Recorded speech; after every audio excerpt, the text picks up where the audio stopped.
It's time to share secrets and insights from fellow entrepreneurs. If you're looking to grow or start a business and you're a game changer, then keep listening to Avanti Entrepreneur for great advice from your host, Dave Mammano, America's entrepreneur coach.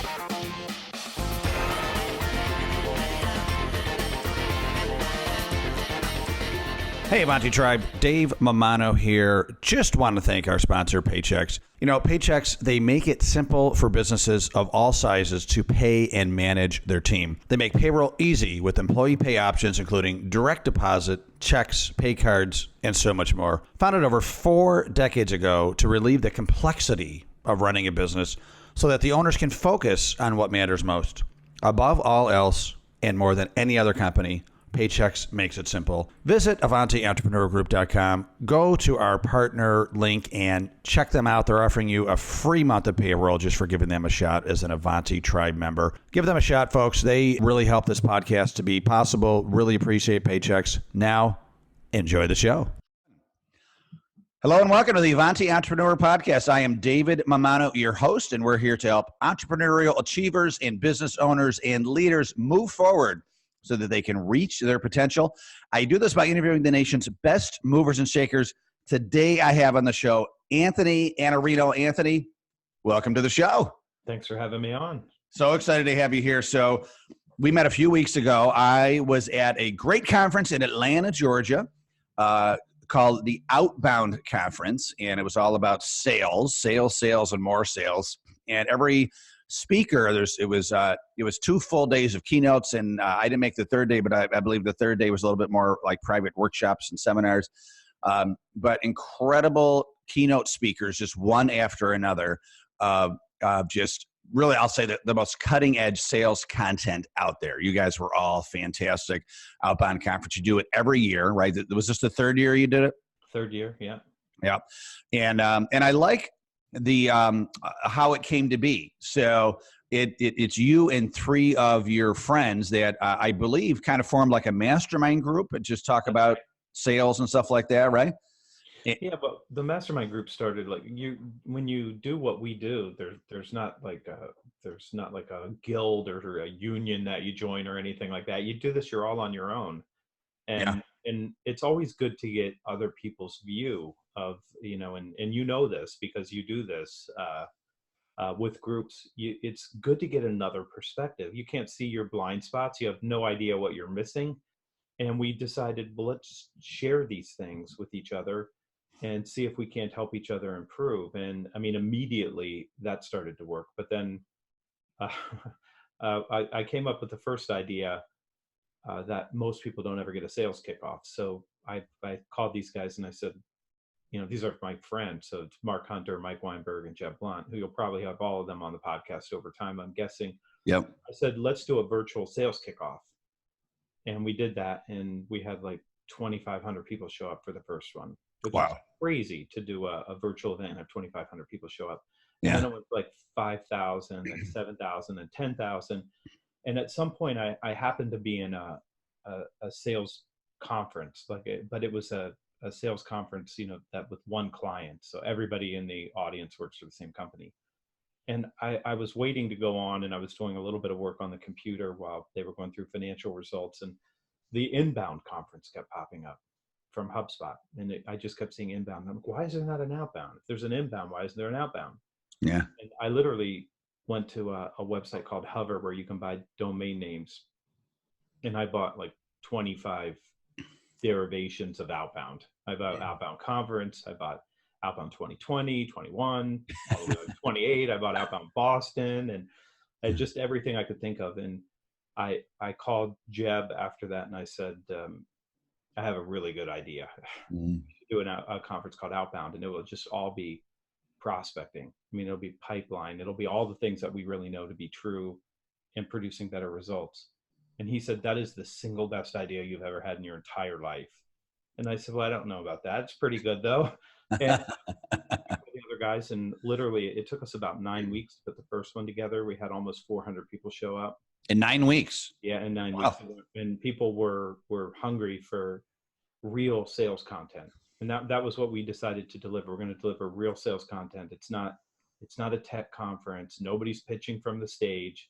You just have to deliver actual content that's useful for the people in the audience. So year 2, we got a little bigger space. It was kind of difficult for us to get space. So we were able to get 600 people in. And then you were at the Georgia World Congress Center in the Georgia Ballroom, where there were 1,000 people there. But when you set up 1,000 seats and then they bring in 4 or 5 more tables, you just wonder who's in that room. Like, did these people pay to come in here? I don't know. But we had like wings on the side from people who showed up. So I think we were probably closer to 1,100. And I think people showed up. This would be the second time this has happened to us, where people showed up and tried to buy tickets on the spot. Mm-hmm. I think we let them in, but you were there, so it is a different experience. It's not your grandfather's sales conference. I mean, this is like now, and what's relevant, rock and roll music, great AV. I mean, just it's a show. Yeah, you guys, it definitely was. It was definitely cutting edge. And you're right, great music in between everything. Great videos too. You guys were, actually showing videos, as they happen, right? So all these people walking around, and then a few hours later, I was like, oh, I'm on screen in a video. Holy cow, right? Yeah. And and so people showing up. I mean, it's it's getting like Woodstock, man. People are just like storming the gates, right? I think minus the sex and drugs. Yeah. But I don't know what happened. Well, speak for yourself, Anthony. No, I'm just kidding. So I was going to talk about, so your partners in the conference, Jeb Blount, Mark Hunter, and Mike Weinberg, right? And great. You guys were awesome. And it just felt like you could feel your friendship, and you could feel the camaraderie, and you could just feel that you all not only wanted each other to succeed, but you truly want to help. You're not just here to pitch your books and pitch your services. There was some great, just incredible content there from the heart, and you guys are truly digging deep to make a difference. And you could feel it. That's why it was such a good conference. And I think people talk, and next year it's probably going to be, 2,500 people. You better get a bigger room, I don't think we want 2,500. We like, the fact that you could walk up and talk to every speaker you wanted to talk to. And if you were there and you wanted to talk to a speaker, you walked up and talked to them. There's no green room. There's no one hiding. I just worry about, if you get to 2,500, you can't do that. I think we're pretty close to the limit of what we can still be intimate. And, we tell people this when they read our pitches on email and all that stuff. Like, you're going to walk up to the speaker that you want to meet, take a selfie with them and ask them questions and hang out. And it's a different experience because of that. I don't want that to change. I like that. Yeah. It's more interesting. It's a good point, because it was cool. A lot of times you see a keynote speaker, and then after they talk, there's like this massive line to meet them. And sometimes people just walk away. Like, I can't wait this long, or time runs out and they got to go. But you guys are there with booths outside. Right afterwards. So, and then you're hanging out, and good point. I had a chance to go up to every speaker that I wanted to talk to and have a really good conversation and get the selfie. In fact, I didn't even know it. One of the selfies came out with Mike and me, and it wasn't a selfie because somebody took it, right? So we're looking at the camera, and he's actually looking at me, pretending to kiss me on the cheek, and I didn't see it as it was happening, and I looked later. I'm like, oh, that's funny. Well, and you guys are real. I mean, some of these speakers get a little full of themselves, and they just can't have fun like that, right? And they got to put on this impression that they're like a rock star. And even though you were a hairband rock star in the '80s, which you told us in your presentation, you're still very approachable and humble, which we appreciate. Well, it's. I mean, who do you do this for? You do this for. I mean, these people, they show up because they care about your work.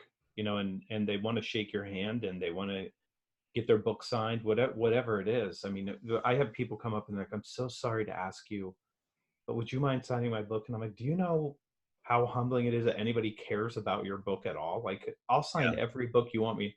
I'll sign every book you put in front of me. Like, I'm so happy that anybody cares. Yeah. This is the people that we care about, and they care about us.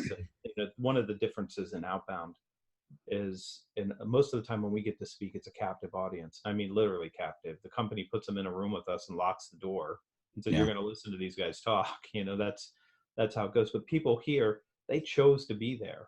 Yeah. They actually want to get better. They want to talk to us. They want to learn these things. So it's just a very different experience. We like it for that very reason. Yeah. Yeah. Everybody came on their own volition. Yeah. Well, yeah. I mean, it's, I mean, people are flying to Atlanta, staying in Atlanta, paying the ticket price, all that stuff. No, it's great that you guys appreciate that and honor that. And I think that's why it's growing, because you guys are so real and approachable. And obviously, number one, really giving good content, right? You're all giving great content. The speakers there were phenomenal. I mean, you four were great. Of course, Jeffrey Gitomer was there. And he's always got some great content and makes you smile, of course, right? I interviewed last week. I had Andrea Waltz on the show. Go for No, and her energy is just wonderful. Colleen Francis is coming up on my show pretty soon. She was wonderful. So yeah, I'm a salesman at heart, and so I was just drinking from the fire hose the whole time. So thank you for that. Well, so let's what's that? I'm glad you liked it. Absolutely. So I want to talk about some of your content, if you don't mind. So, Sure. As we were talking about pre-show, the Avanti family, we are entrepreneurs. A lot of us are beginning to middle stage entrepreneurs wanting to scale to that next level.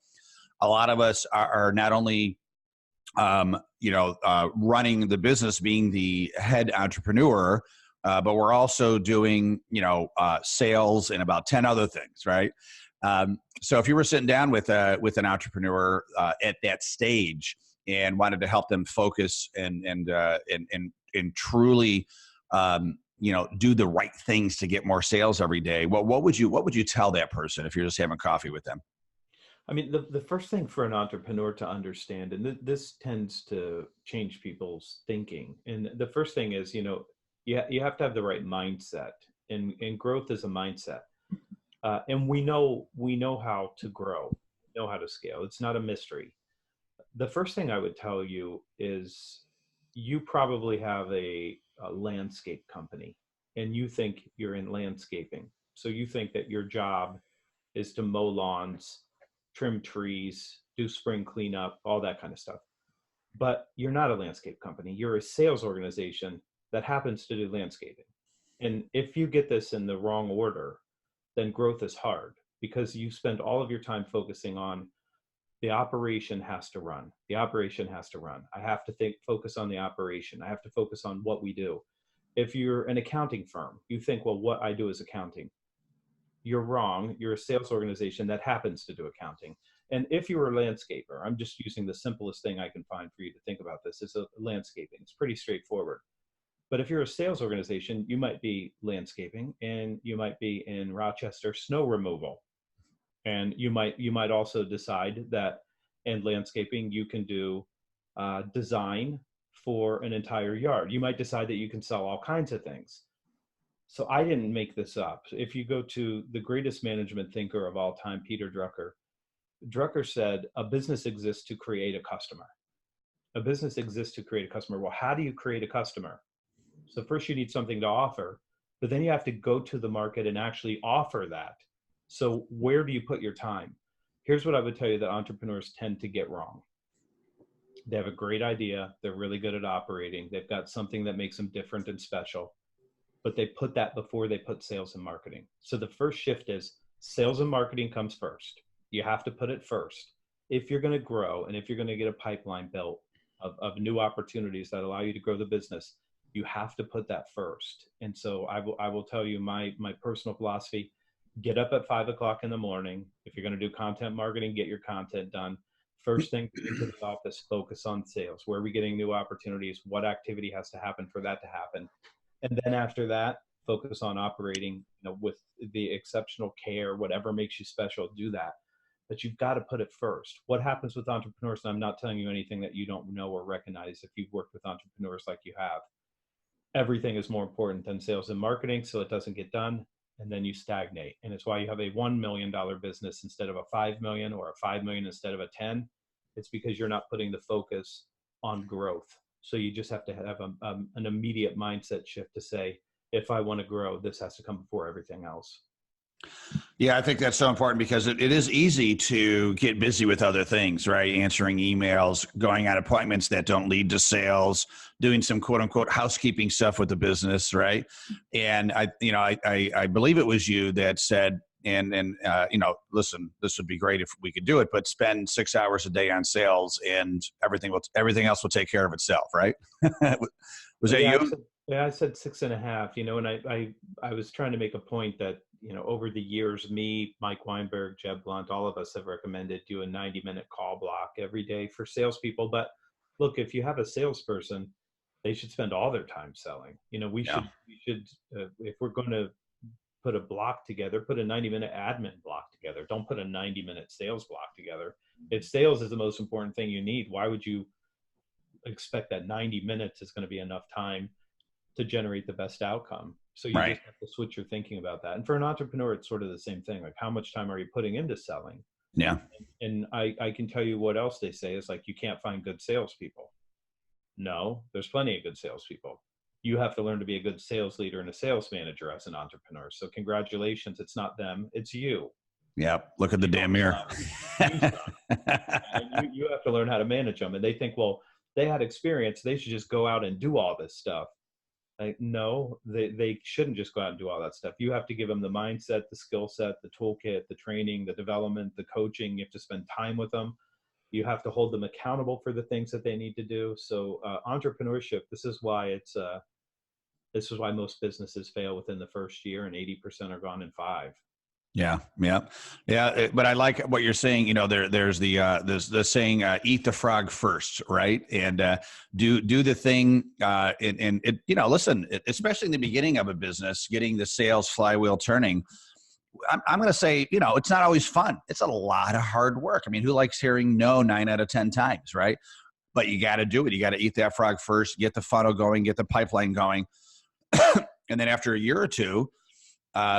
You obviously have more of a steady stream of clients and don't have to do as much of that. I'll say just raw cold calling. You still want to do it, right? But maybe you're going to get more referrals. You're going to be busy with some bigger clients. So you got the cash flow going. But when I used to hire, I had a magazine before this company, National Magazine for high school students. And when I would hire salespeople, and at any given time we had 5 or 6, I would say, give me 2 years of just busting your ass, right? Just like, give me 2 years of doing that. Get your airplane off the ground. And then I guarantee you'll be making 6 figures and you will be very happy. But those first 2 years, it's going to be tough. And anybody that listened to me and did that, it worked every time, right? Yeah, you got to build the client base. I mean, Yep. that's part of it. So you are an entrepreneur. I mean, you started this consulting company to help people and companies get more sales. As an entrepreneur, I would love to hear your journey. When, at one point did you say, "Hey, I'm going to hang up my my Anthony shingle and make a go of it"? I'm going to tell you a different story. I mean, when I came back from California after having a brain surgery, and I went back to work in my family business, which was doing about $3 million at the time. And I became the sales leader, and we had an appetite for growth, and I grew that business to $50 million. 50-50? Yeah, 50. Yeah. And I did it with about, between 6 and 8 salespeople at most times. And that's in a difficult commoditized market of staffing. And I think that the thing that I know about entrepreneurship and growth is that you have to really decide who you are and what you want. What is it that you want? Do you want a $50 million business? If you do, are you willing to hire people? Are you willing to put layers of management in? Are you willing to put processes and systems in place? And are you willing to decide these are the right customers for us and we're going to pursue them so that we can grow the business with the kind of customers that we create, what I would call jaw-dropping, breathtaking, earth-shattering value, who are just going to recognize, like, these are the right partner for us. This company's the right partner, and I'm willing to pay to have this kind of service. So my entrepreneurial journey, I mean, I did that growing a family business, which is another trick is, but family businesses are tricky by themselves. So to do that, I know a lot about where entrepreneurs are, and I know what that journey feels like, from a few $1 million, to we were winning accounts soon after I got back from Los Angeles that spent more with us than what our annual sales were.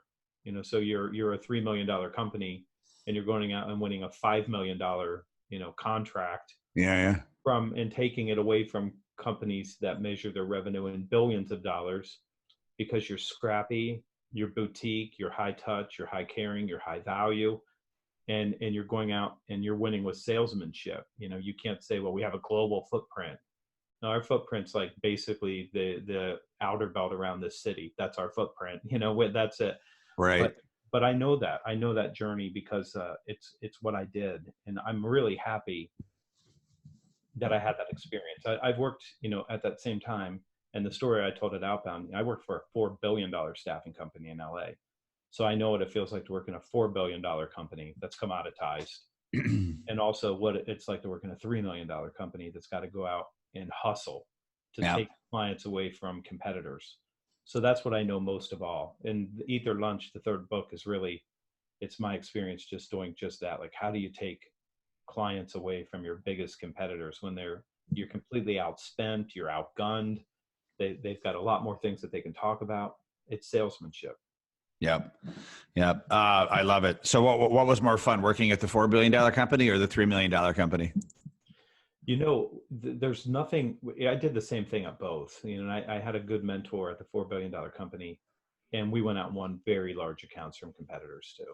So what's the most fun is eating people's lunch. I mean, the most fun you can have is going out, dead stop, no relationship, don't know anybody, finding a way into a building, getting somebody to talk to you, creating an opportunity, showing them that there's a better potential outcome available to them, and then taking business away from your competitor. That's what I enjoy most of all. That's the most fun you can have.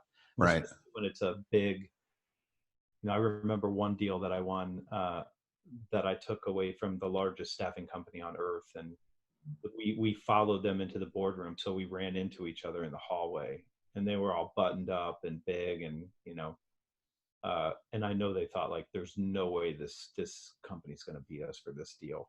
Right. It was about $2.5 million annual deal, and we took it from them. I mean, it was us or them, and we won. And that's just for me, that's the most fun. Yeah. No, David and Goliath, right? You won. So fun. Yeah. You're not competitive though, right? Not at all. Not at all. When I interview people for sales, I would ask them two questions. I would say, are you competitive? And if they say no, then I would say, okay, in my mind, you're out. And then I also would say, what do you want to make? Right. And they better say a big freaking number, right? Because I want them thinking, they better say they want to make, 6 figures, because I want them thinking big. Otherwise, they're not going to be thinking big for the company, right? I mean, I want to make $30,000. Great. You know what? Go get a job, doing, phone selling someplace. Right. And, but we need you to make $100,000 here. Right. And so I like what you're saying about, being competitive, and that sounds like it's your drug of choice, right? One of them. Yeah. Coffee's number one, but coffee's good. It's funny about money, because so many people think they're money motivated because they want more money. And that's not the same thing. They wanting more. There's 7.7 billion people on the planet now, and they all want more money. Even Warren Buffett would like to have more money. He doesn't need any more money, and I think he's like 88 years old or something now. He's in his 80s. Yeah, he doesn't have any time to spend the money he's got. Like, he's running out of time to spend $80 billion or whatever he's worth, but he still wants more money. The difference between wanting money and money motivation is the motivation. Some people will get up early, work harder than you, stay later. Their car's still in the parking lot. You've been home for 2 hours watching NBA basketball or whatever it is that you do. Who's money motivated, because you can see the motivation part. And I've written this a number of times. If there was a video camera on you 24 hours a day, I would know whether you're money motivated by watching the first couple hours of what you do. I mean, I'll know right away whether you're actually money motivated, or if you're comfort motivated, or distraction motivated.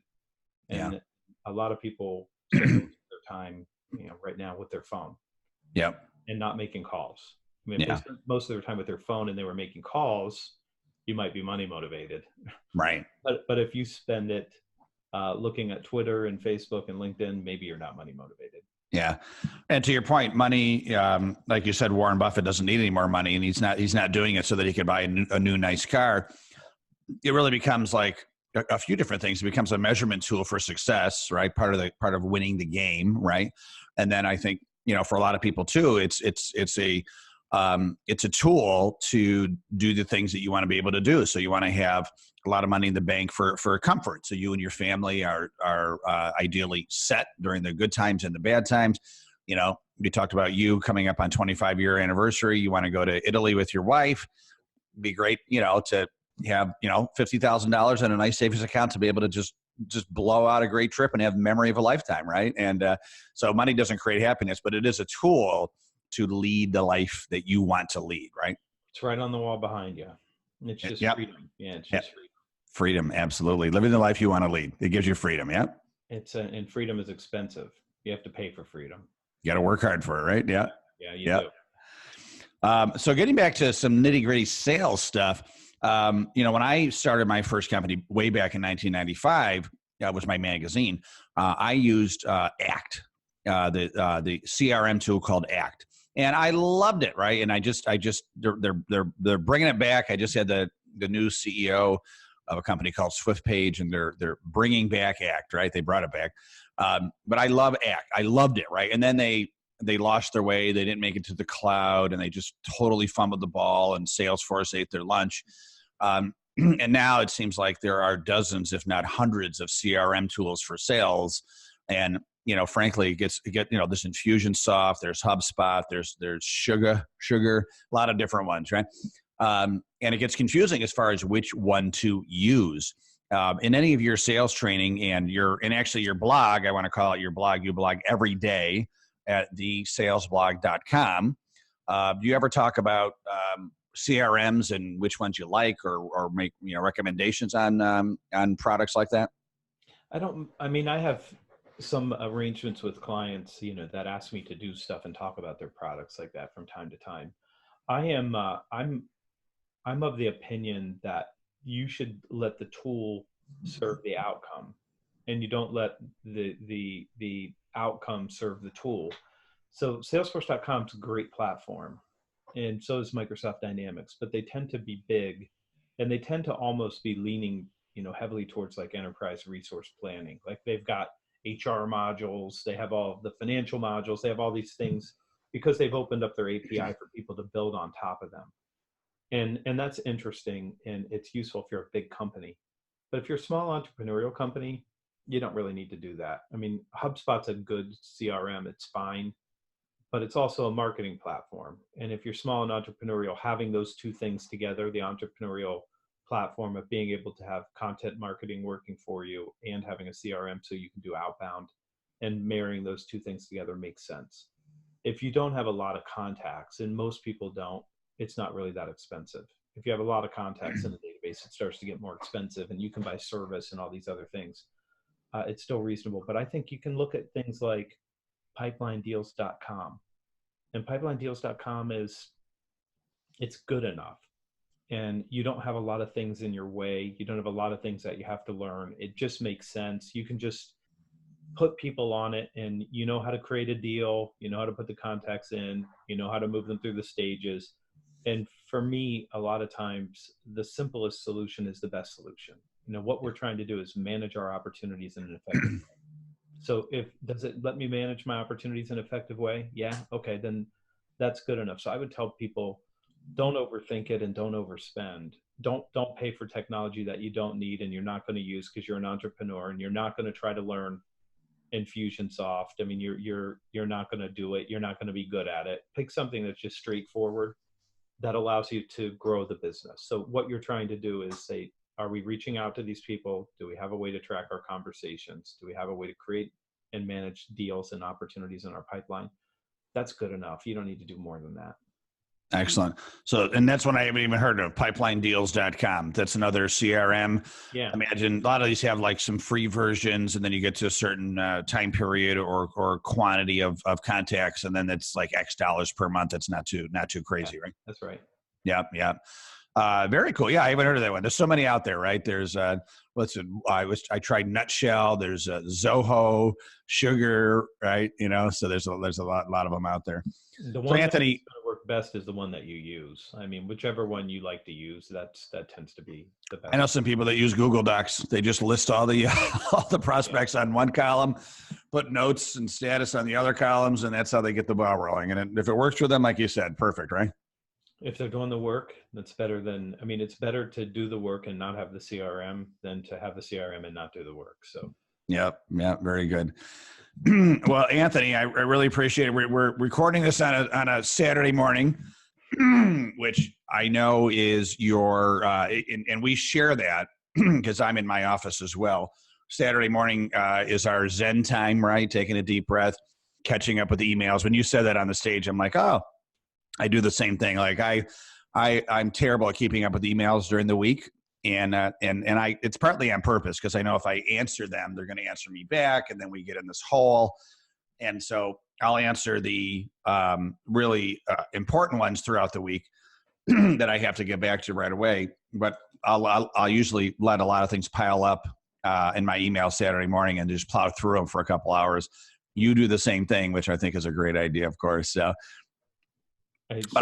Saturday morning I go to inbox 0. Yeah, and then the rest of the time I'll try to do it again on Wednesdays. But other than that, you got to look at what's important.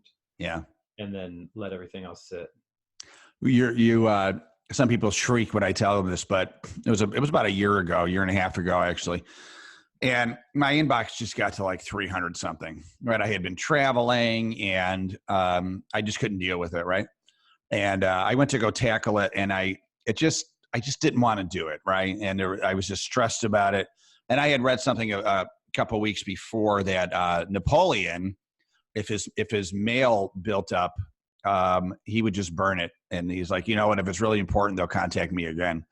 And so I actually did Control Alt, Select All, and I just deleted all 300 plus emails. you filed for email bankruptcy. I did. That's what I said. I actually posted that on Facebook. I said, hey, if you've emailed me in the past 2 or 3 weeks, I just declared email bankruptcy. And if it's that important, shoot me again another email, because I'm starting over, folks. You are a man of enough years to remember the trouble with tribbles. Trouble with tribbles? I don't know that. Star Trek. Okay. These little fuzzy, like guinea pig like things that were on the Enterprise. Okay. And they thought they were really cute, so they kept them, and they didn't realize that they multiplied like exponentially. The whole ship was overrun. I'll have to send you the link so you can watch the video. But if you reply to an email, you get 2 more back. Yeah. And it's almost like you have to be careful replying, because if you reply, then the whole conversation goes on. I would tell you, if you're an entrepreneur and you're within the sound of our voices, when someone sends you an email, pick up the phone and call them. Yes. Yeah. Love that. It's like, have the conversation. Instead of having 26 emails to have the conversation, just pick up the phone and get it done, and you'll get much more effective and much more efficient at the same time. Yeah, we're going to end on that great advice, Anthony. I love it. Good old fashioned phone calls. And, and I am of the age, remember when the phone was attached to the wall with a cord, and, and we used to talk to each other all the time, right? People would just have great conversations because that's what we had to do, right? And it worked better than a long chain. Yep. Absolutely. Well, Anthony, thanks again. Really, really happy I met you. Really happy that my friend Tony King invited me to the conference, as I didn't know about it, but now I do, and I'll be coming again. I get my ticket early since I know that you're going to cut it off at around 1,000, so I'll be sure to be there. And really love having you on the show, and congratulations on all your success as a salesperson and an entrepreneur. And I really appreciate you sharing your wisdom this morning. Well, thanks for having me on. Yep. Thank you, Anthony. And thank you, Avanti family, for listening and or watching. As you know, every Wednesday morning, I have a new guest. Been doing this for almost 3 years, everyone. And you can always hear this episode again, or go back and hear more episodes. I think over 140 now at AvantiEntrepreneur.com. And we have incredible resources on there, not only about the podcast, but we also have information on our event coming up in October. And it's a 3-day summit for entrepreneurs, great speakers like Orange Theory founder Ellen Latham's going to be there, 10 great speakers over 3 days. Anthony, we're going to get you in the future. We're going to have our own annual conference for entrepreneurs. So I'd love to have you at one of those coming up as well. In Rochester? Well, this year is in Rochester, 2019, but next year, 2020, we're going to move out, and we don't know if we're going to have it yet. We're thinking Orlando, maybe Atlanta, maybe Charlotte, North Carolina, but we're gonna start taking over the southeast. All right. Yep. So I'm standing by. Where are you? I forgot what city you're based in. Columbus, Ohio. That's right. I did know that. You're in Columbus. Okay. Love Columbus. It's a great city. I didn't know how big it was. I heard of Columbus, Ohio, and I go there and I'm like, oh, this is a much bigger city than I thought it was. It's the 14th largest city in America now. Wow. We've overtaken San Antonio and Charlotte, and wow, growing by about 85,000 people a year, which is insane. That's crazy. We used to call it the best kept secret in the Midwest, but apparently it's not a secret anymore. The secret's out. The secret's out. Why Columbus? What's going on in Columbus that makes it so exciting?